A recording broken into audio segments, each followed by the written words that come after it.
Introduce myself. My name is Dr. Varun Doddapaneni. I'm the medical director for the Hunterdon Palliative Care Program here at Hunterdon, as well as the Center for Healthy Aging, which is our geriatric program. So I'm going to be presenting on advanced care planning, kind of with a focus on our cancer patients.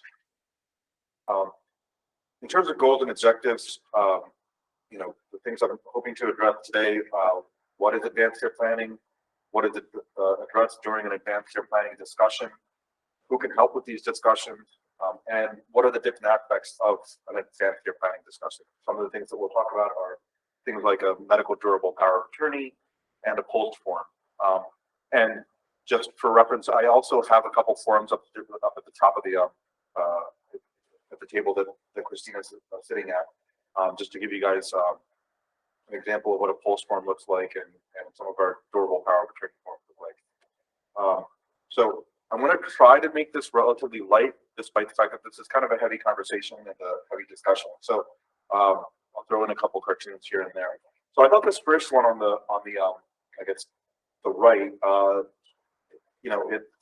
it's funny, when you start talking about your experience and what you got out of experience like cancer,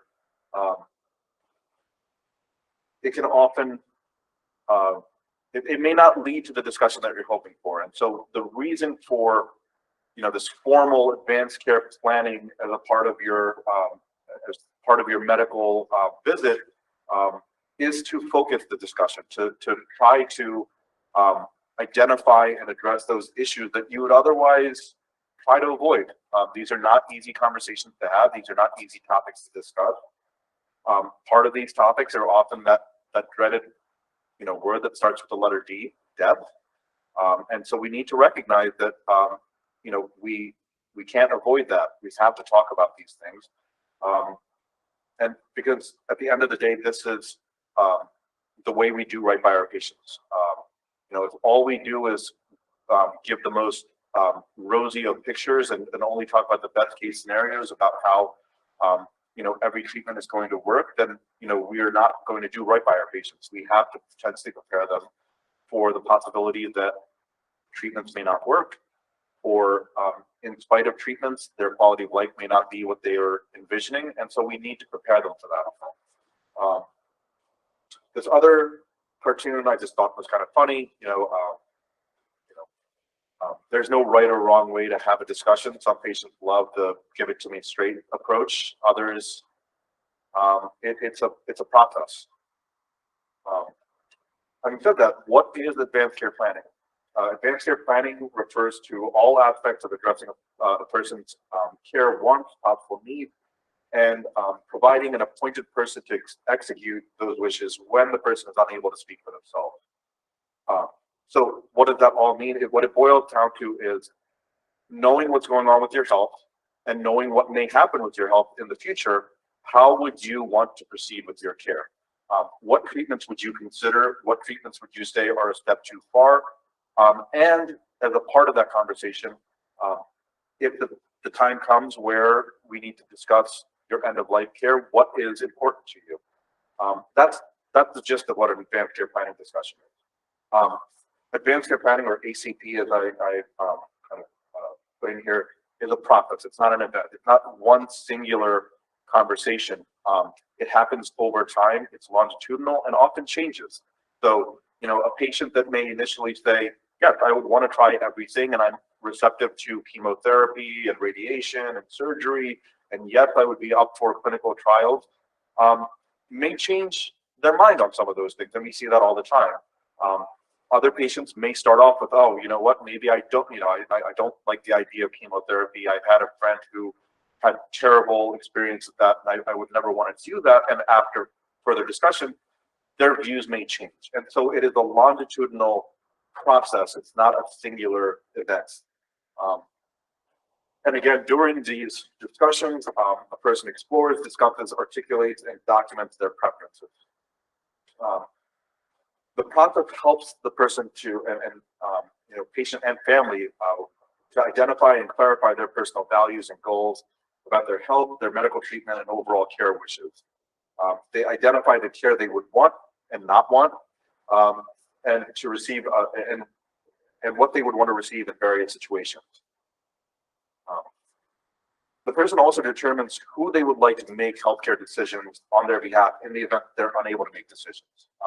So it's important to remember that there is a, excuse me, a legal hierarchy in terms of who would be your de facto decision maker if a specific person is not identified. So in the state of New Jersey, the hierarchy is for an adult patient, your spouse. If you are not married, then it is your parents, sibling, spouse, adult children, parents, siblings, extended family, and then friends. So unless a specific person is identified, we go by that hierarchy. So the first person that we would speak to regarding decision making if a patient is unable to make decisions would be the highest person on that hierarchy. So again, part of this conversation is really important if there is a very specific person that may fall somewhere along that hierarchy that patients are much more comfortable in terms of making those decisions. Ideally, advanced care planning is a process of structured discussions and documentation. It's woven into their regular appointments and happens on a regular basis. It is designed to ensure that a person's wishes will be respected in the event that when the time comes, they're unable to make decisions, that their decisions are known and their wishes are known. The misconceptions that may sometimes be associated with advanced care planning, that if my doctor brings up advanced care planning with me, that must mean that I am dying, or that must mean my doctor is giving up on me, or that there is no hope. Advanced care planning does not mean any one of these things. Advanced care planning is an absolute necessity of in terms of patient care, regardless of the prognosis and the expected outcome. More importantly, and I want to kind of touch on that last statement of there is no hope. I do residency training with the family medicine residents upstairs, and we have a fellowship program for the palliative care and hospice program here at the hospital. And the residents and fellows and those of you that have worked with me know me as a pretty laid back guy. There are very few things that really kind of get me worked up or angry or whatnot. And specifically with my residents, there's very little that they can do that would really anger me. But I tell them that the one thing that I am absolutely a stickler about is if I hear you telling a patient that there is nothing more you can do for them, or that there is no hope, or any sort of that type of statement, be ready to have yourself getting chewed out. Like, I will get very angry if I hear something like that, because regardless of what the patient's prognosis is, regardless of what's happening with their health, there's always something we can do. There's always something we can address. Even if cure is no longer realistic, there are things we can do in terms of managing symptoms. And so there's always something more that we can do. Is it everything that a patient may want? Maybe not, but there is never a point where we can say, I'm throwing my hands up, there's nothing else in my arsenal in terms of my care for my patients. Why is advanced care planning important? Why does it matter? What do most of us want? Most of us want to live the fullest life that we can. When we do have an illness, we want to be able to fix that disease. And the majority of us, over 90% of people that are asked, would prefer to die in their own home, that they would want to have a peaceful passing in their familiar surroundings. Unfortunately, what do we see? What is the reality? Unfortunately, the reality is there are some diseases that cannot be fixed.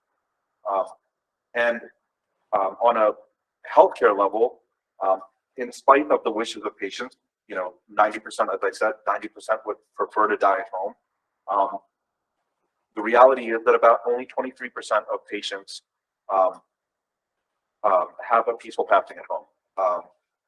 77% of our patients end up getting institutionalized, whether here in the hospital or a facility where death occurs. And so it's important to understand, and these discussions hopefully bridge that gap between what a patient wants and what happens to our patients.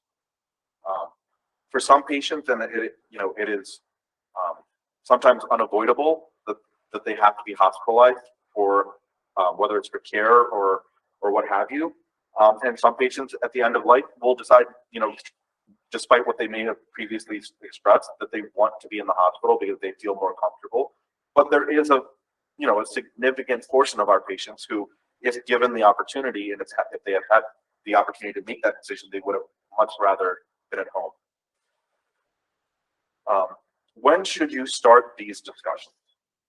These discussions should start when you're still healthy. Despite receiving a diagnosis of cancer, or despite receiving a diagnosis of COPD or heart failure or kidney disease, this should be a conversation that should start early and should be had regularly. And especially should be had and revisited when there are changes in their medical situation, in their clinical situation. The reason for that is that it gives us time to think about what our wishes are, especially regarding our end-of-life care, and what we would choose, and being able to share that with the people that would be making those decisions when we are unable to. It also gives us time for our patients to discuss this with their loved ones. These are not easy discussions, and as I said, oftentimes patients and families will try to avoid touching on any of these issues. And the only way we can get past that is to kind of have an active discussion and kind of force ourselves to look at that elephant in the room. So again, I like this slide because it kind of gives a sense of overall what the different aspects of care are for our patients. So for most of our life, and for most of us, we live like we're healthy. Most of our care is preventative at the beginning until something happens, until some diagnosis occurs. Breast cancer, lung cancer, colon cancer, whatever the case may be, a diagnosis occurs. And initially, the treatment plan may be primarily, let's continue with full treatment, let's continue with curative intent. And so they kind of fall into this green area where the majority of their medical care is about cure and prolongation of life.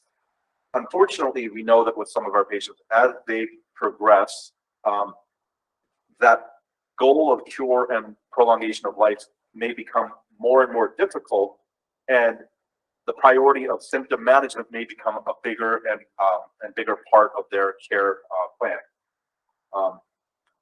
There also comes a point in some of our patients' lives where we need to start helping them with discussing things as they get close to the end of life.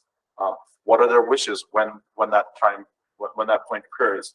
What are the things that are important to you? What would you want us to do to optimize your quality of life? That's these areas of life closure and then the end of life, the dying process. Throughout this whole continuum, your primary care doctors, your oncologists, the palliative care team, we can all be a part of this process. There is no one specific point that we say, oh, prior to this, there is no role for, X position or Y position. There is a real collaborative effort that should be had by all of the teams involved. And there comes a point where unfortunately our patients pass, and one of the services that's available is hospice, which can help to make the time leading to the end of life as comfortable for our patients as possible, especially when all treatment options are either exhausted or patients decide they do not want to pursue any further treatment and would rather focus on comfort. And so hospice can help with that. The benefit of the hospice service is that their care and support for the family, it goes on beyond the loss of our loved ones and our patients. So again, who do we discuss advanced care planning with? As I said, your primary care physician, your oncology team, your palliative care team. We should all be involved. It's everyone that you would trust with making medical decisions. They should be a part of this discussion. I like this cartoon. There's no easy way I can tell you this, so I'm sending you to someone who can. the best person to have these discussions with are the ones that you trust the most with your care. And well, having said that, your primary care doctor, your oncologist, you know, our palliative care team, we are here to be your guides. We are not here to tell you what is right or wrong for you. You are the only one that can tell us that. And so, again, who else should be involved in this discussion?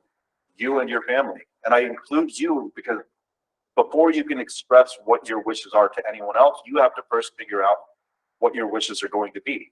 And so we have to kind of help our patients first gather their own ideas and thoughts on what their wishes would be before they can express that to others. And so our goal is to make sure that they understand what's happening. So a very quick aside in terms of what palliative care does. Palliative care is a specialized medical care for people with serious illness. So we're here to help with providing relief of symptoms and distress related to a serious illness. So we're here to help with pain, dyspnea, you know, shortness of breath, nausea, vomiting, constipation, all of those symptoms that come from either the disease or the treatment.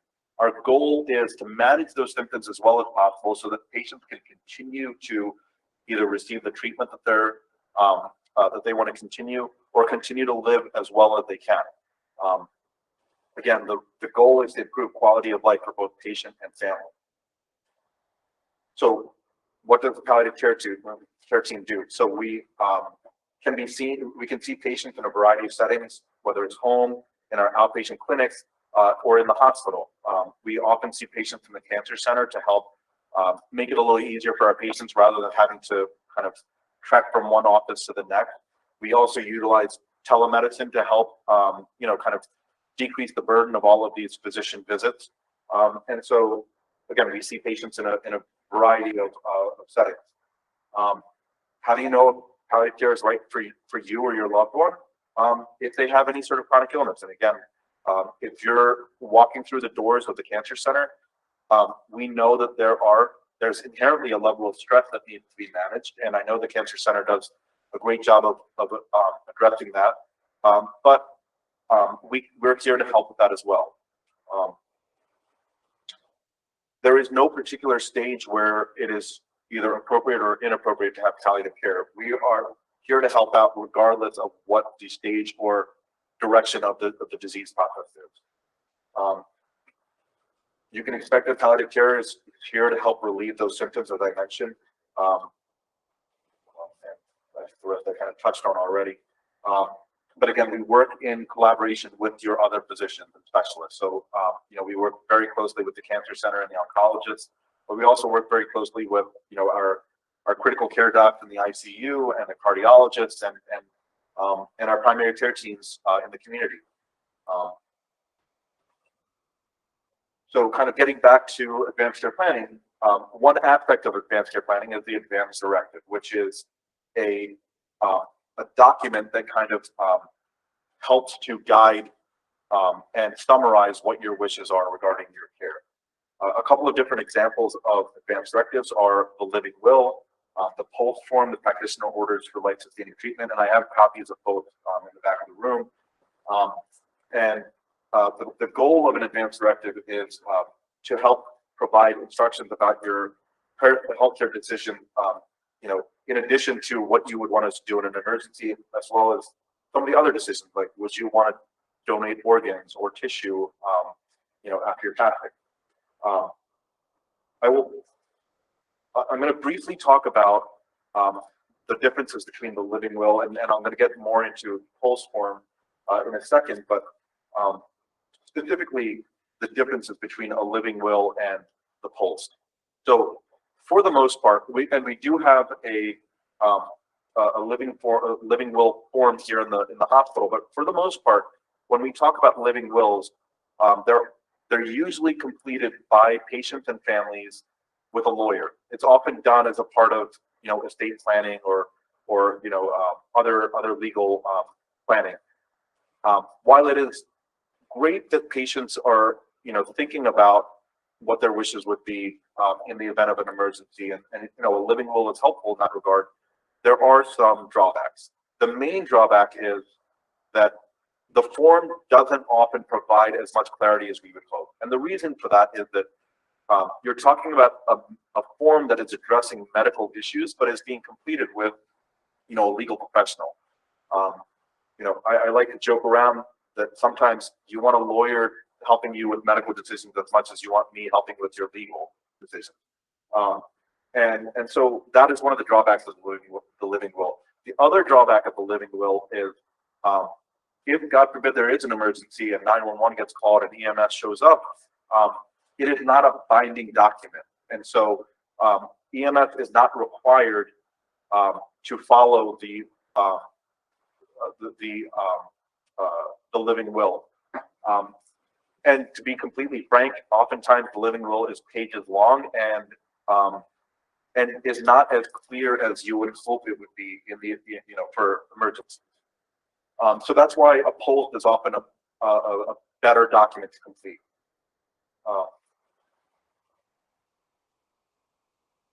Another example, and I think this is something that can be helpful in terms of helping our patients and families kind of formulate what their wishes are, is the 5 wishes. So briefly, 5 wishes are, wish number 1, which is the person I want to make decisions for when I can't.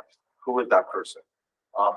What kind of medical treatment would I want, and what kind of medical treatment would I not want? Wish number 3, how comfortable do I want to be? Number 4, how do I want people to treat me? And number 5, what I want my loved ones to know. And while these are kind of relatively general and vague, it's at least helpful to start in terms of guiding our patients to start thinking about some of these issues.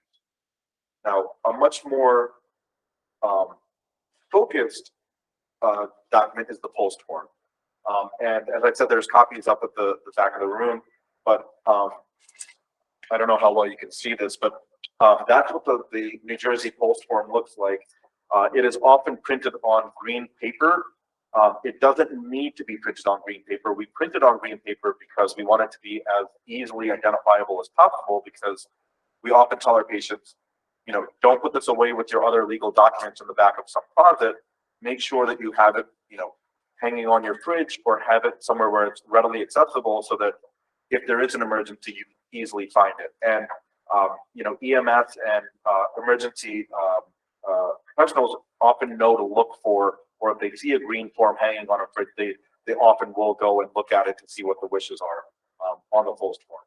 So again, just briefly, I don't know why they all came up with A's, but there's there are sections A, B, C, D, E, and F. And I'm going to jump around a little bit, but section D is what I would consider the kind of heaviest part of the discussion whenever we bring up the post form, which is, what would you want and what are your wishes if, God forbid, there's an emergency? And we as medical professionals often focus on 2 very specific medical emergencies. One is, what do we do if our patient's heart stops? And the second is, what do we do if our patients are unable to breathe on their own? And the reason that those are the 2 things that we always focus on is because we don't have the luxury of a lot of time to be making decisions or discussing these issues in the middle of that emergency.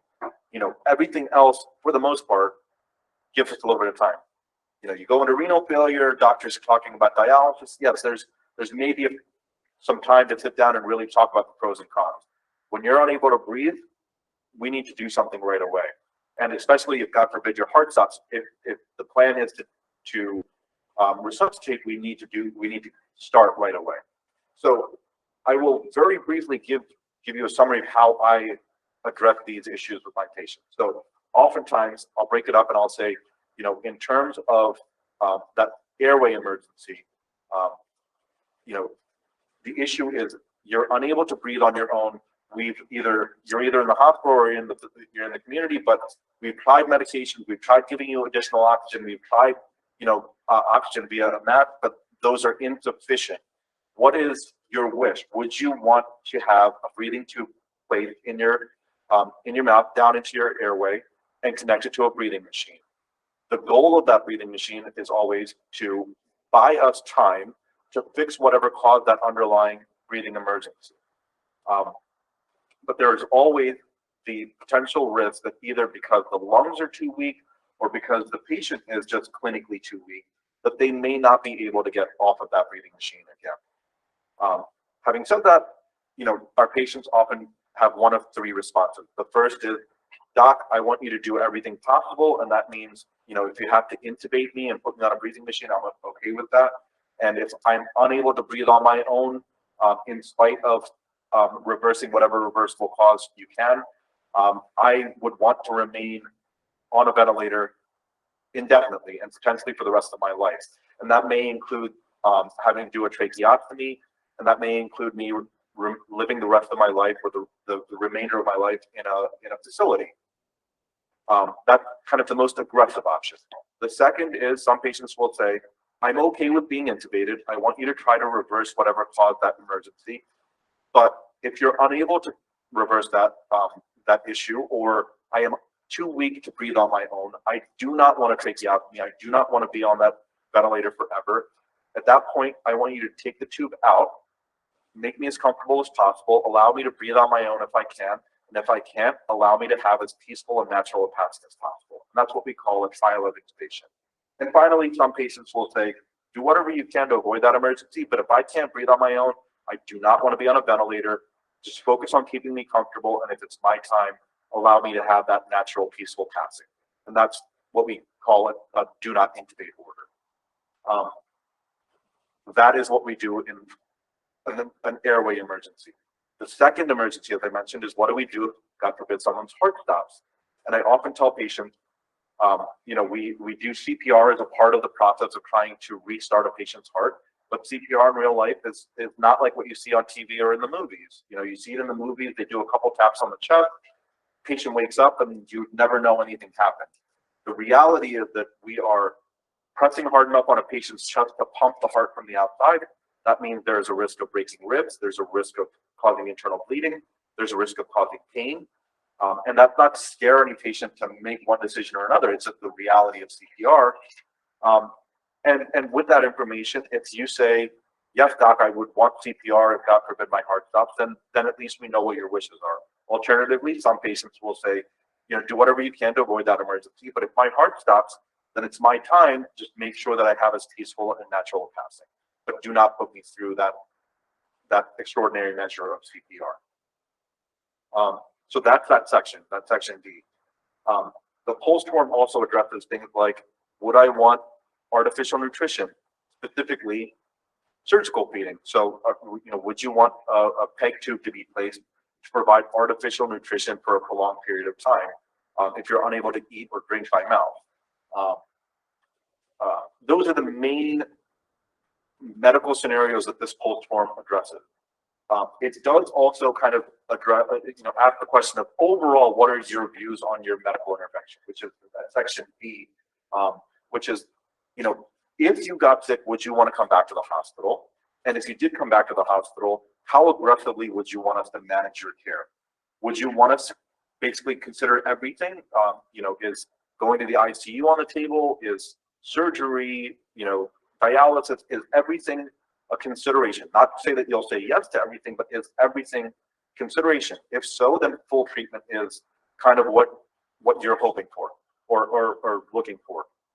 If you say, on the other hand, yes, I would want to go to the hospital, I would want to get IV antibiotics, IV fluids, but I wouldn't want that next level of critical care medicine of being in the ICU or aggressive surgery or procedures, then a limited treatment course is more appropriate. And finally, some patients say, I don't want to come back to the hospital at all. And the only reason I would even want to come back to the hospital is if I'm having symptoms that can't be otherwise managed at home or where I'm living. And that last option is what's called symptom treatment only. And that's usually more appropriate for our patients who are on a hospice service. And then finally, I'll just briefly mention at the bottom of the form is the surrogate. So we also do document who would be making decisions if our patients are unable to. Section E, very briefly, just says, this is specifically if our patient is the one that is filling out this form and not a surrogate. But the patient can say, these are my wishes and these are set in stone, and the only one that can change this is me. I do not give permission for my family members to change any part of my pulse. So, if you're absolutely adamant that I do not want, CPR, or I do not want mechanical ventilation, you want to ensure that someone doesn't change their mind and potentially pursue a treatment that you wouldn't otherwise want. There is that option of saying, no, this is it. No one else is allowed to make any changes to my wishes. Again, as I mentioned, the surrogate decision maker, the healthcare proxy, there's a whole, there's a couple of different terms for it, but it's the durable power of attorney for healthcare. So that person that is chosen by our patient to make decisions for themselves if they're unable to make decisions on their own. So again, we talked about hierarchies. The first person to make decisions is always the patient. If the patient is unable to make decisions, it's their appointed healthcare proxy. If that healthcare proxy is unavailable for whatever reason, then the next is the form. But the pulse form, for example. But that pulse form is also there to help guide the healthcare proxy in the treatment plan as well.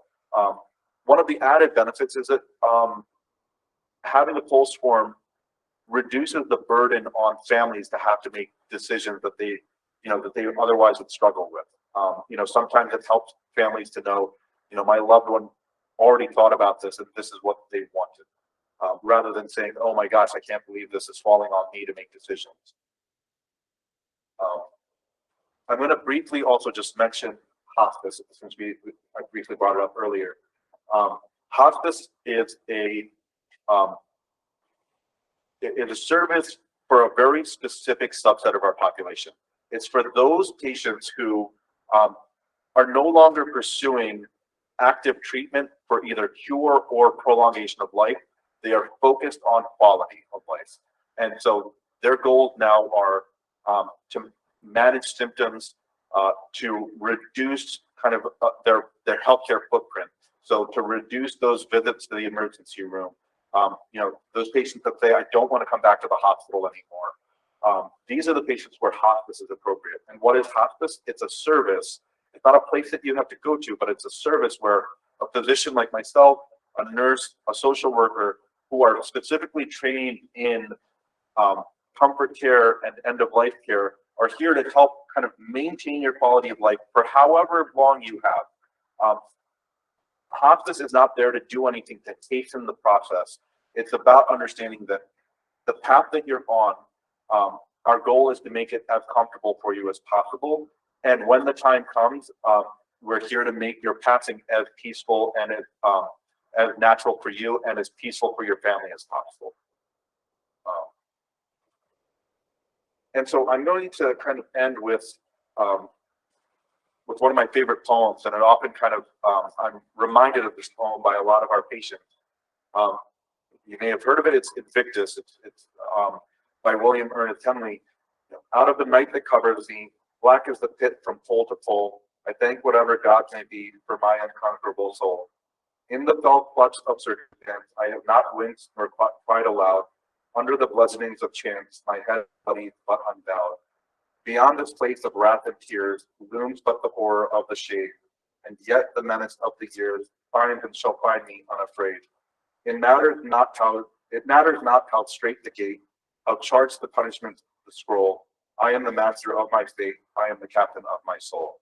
And I think a lot of our patients, when you see the strength that they face their disease and face their treatment, I think it often reminds me of this poem. So I'm going to end there and open it up for any questions.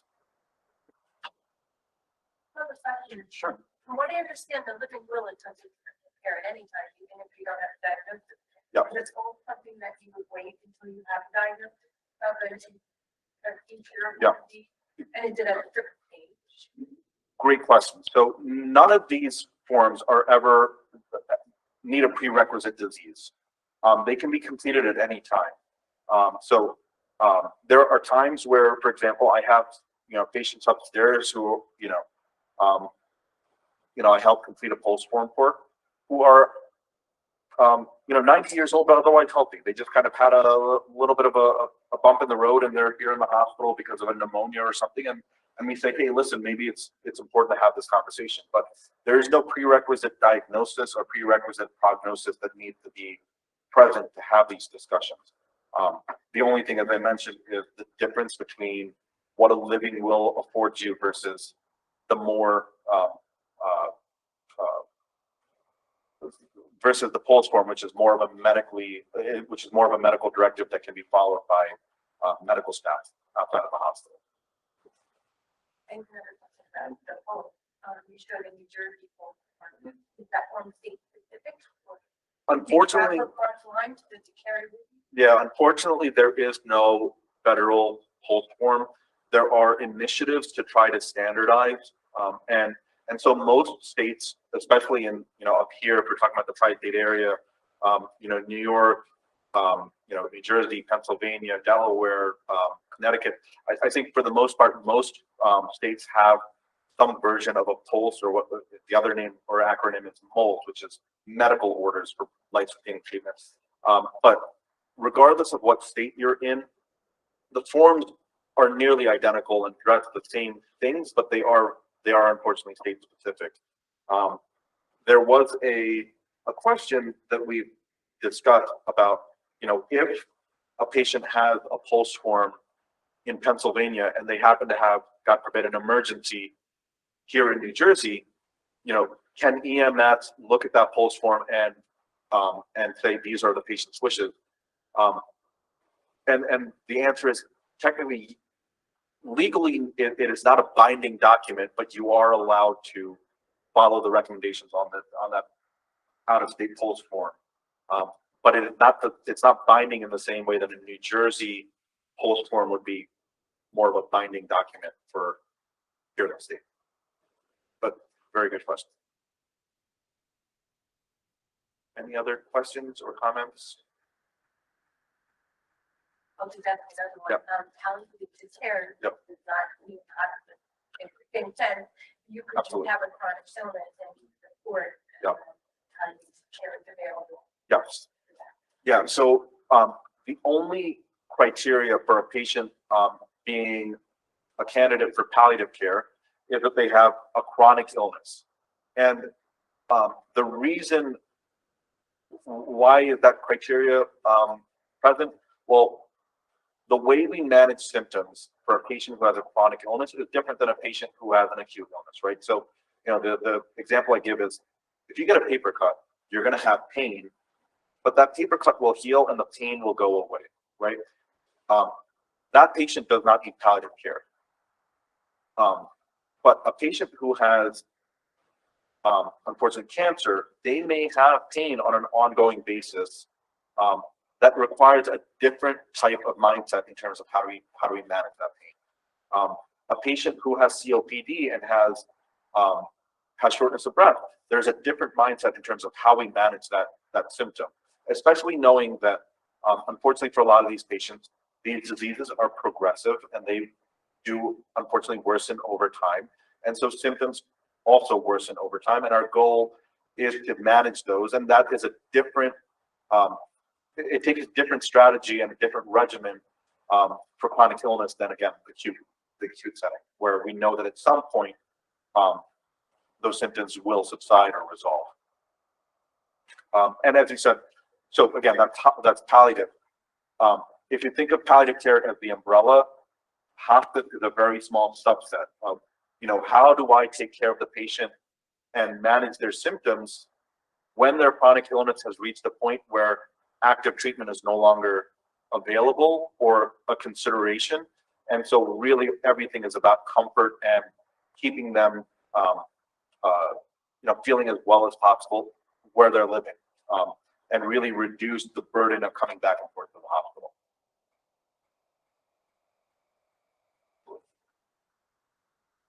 Yes. So who actually goes, you go to the home? Who actually goes there? Anybody in your team? Or? With respect to which team, the palliative team or the hospice? So we are in the process of kind of